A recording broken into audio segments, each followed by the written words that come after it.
আমি এখন দুবাইয়ের খুব সুন্দর একটা রাস্তা ক্রস করতেছি। এই রাস্তাটা দুবাইয়ের যেই ডাউনটাউন এরিয়া আছে ওখান থেকে পুরাতন যেই অনেকটা পুরান ঢাকার মতো ডেইরা এলাকা বলে, ওই দিকে যাওয়ার জন্য একটা ব্রিজ আছে, হচ্ছে গারহুদ ব্রিজ। সেই গারহুদ ব্রিজের দিকে যাচ্ছি। তো আমার পথে বাম পাশে যে এই ত্রিকোণ আকার পিরামিডের মতো যে বিল্ডিংটা দেখা যাচ্ছে না, এইটা হচ্ছে খুবই সুন্দর একটা স্থাপত্য। এখানে আছে একটা মল, যে মলটার নাম হচ্ছে ওয়াফি মল। এখানে আছে হচ্ছে সোফিটেল নামে একটা হোটেল, 5 তারা হোটেল।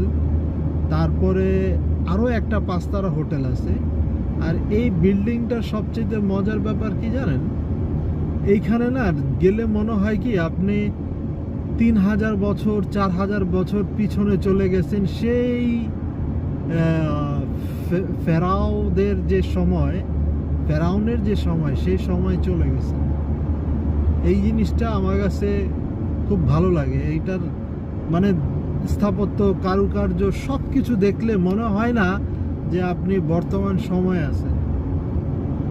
তো যাই হোক, এখন আমরা যাচ্ছি সেই ডেইরার দিকে, পুরাতন শহরের দিকে উঠবো গারুদ ব্রিজে। আর দেখেন চারপাশে কি সুন্দর কৃষ্ণচূড়ায় ফুল ফুটে আছে। কেউ বলবে যে এটা একটা এই শহরটা একটা মরুভূমির দেশ? কারো পক্ষে বলা সম্ভব যে এটা একটা মরুভূমির দেশ?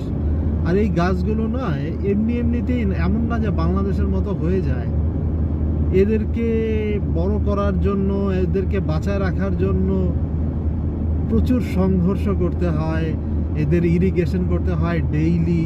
ওরা একটা ওই মাকড়সার জালের মতো প্লাস্টিকের পাইপ বিছায় এই পুরো যে গাছের যে বেডিংটা তৈরি করার জন্য।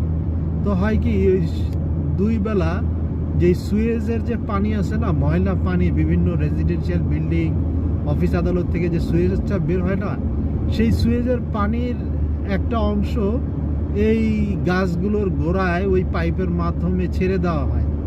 ঠিক আছে, পাম্প করে ছেড়ে দেওয়া হয় এবং এই গাছগুলো ওইটা থেকে নিউট্রিশন পায়।